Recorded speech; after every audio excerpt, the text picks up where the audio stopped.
It's awesome seeing you for devotions. Okay, all this week we're talking about come back from defeat. So this whole series is to get yourself disciplined. Discipline is for everyone. Mom and dad and husband and wife and kids, everybody. Grandma, grandpa. You never get to the place where you sit back and say, I'm done with life and I'm just, need people just to take care of me. No. Look here. Stay focused on your purpose. Keep your focus. Stay focused. What's your purpose? Fall in love with the big idea of what you're trying to do. Maybe trying to lose 60 pounds. Maybe trying to make an extra $50,000 a year so you can pay your bills. Whatever it may be. Fall in love with that. Stay focused on that. Look, James 4:14. You do not know what tomorrow will bring. What is your life? For you are a mist that appears for a little time and then vanishes. Let's talk about your physical life. Life isn't very long. Some of us, we worry about just stupid things. A good friend, it's all stupid. I'm going to do your funeral. I want you to notice, I'm already announcing I'm going to outlive you. I'm sorry to tell you that. Okay, so people will be crying at the funeral and really upset, and they'll really mean it and everything. And then we'll have a luncheon, and people will start to brighten up and be laughing together and comfort each other, and that's good.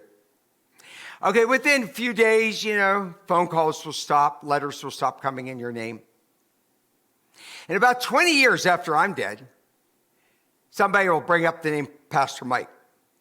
And there'll be a bunch of people, and they'll say, who is Pastor Mike?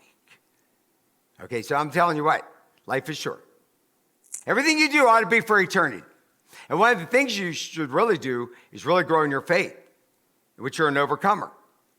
And so I don't care what happened in the past. I want you to be an overcomer and overcome things that have defeated you, things you can't seem to get done. You can get them done. Look here. Okay, where are you wasting your time? All of us waste time. I want you to think about that. Life's too short to waste on the devil's distractions. Oh, the devil's got all sorts of distractions out there. Don't bite the bait. Some of you need to drop some fun things you do. I mean that. You're not getting things done. You got too many things going on. You need to make time so that you have time to work on that. Psalms 90, verse 12. This is a prayer. Teach us to number our days that we may get a heart of wisdom. Now, I'm all for retirement. I tell people, I planned for that. So I'm not against it because I didn't plan. I did plan. But now I planned it. I realize there's too much emphasis on that. Okay, so those of you who would maybe be 65 and you're like, oh, wow, I've got this awesome retirement. Well, right now they're claiming on the average, at least for men, they live to 77 years old.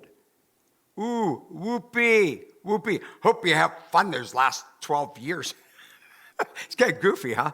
Okay, now you ought to plan for it, but I'm just telling you now, you ought to be living right now. You should get some things done right now. Stop wasting your time worrying and stressing over things you can't control. There's some things we just can't control. You can't control your adult children. You can't control your spouse. I tell people in a married relationship, you be the person God wants you to be. You do the loving. You have the servant's heart. They do what they want. I mean that. Because I want to do the right thing before God. Now, don't stress over things. If you have an illness that you can't seem to overcome, learn, adjust to it. I talked about that. My son Randy used to always say, at every level of illness, you have to make peace with that level. And he proved from his suffering and his pain, and not being able to walk and being on a feeding tube, he was just as happy as he could be. You can adjust. You can adjust. Look at John 9, verse 4. This is my life verse here. You should get a life verse for yourself. I always say, I must work the works of him who sent me. Well, it is day. Oh, the night is coming when no one can work. That haunts me. I just want to do everything I can do for God before I leave. I want to be sure that I'm just not sitting around doing nothing. Look here. You can't change your life unless you change something. So let me ask you, what do you need to change? Okay, let's do it. Let's get started today.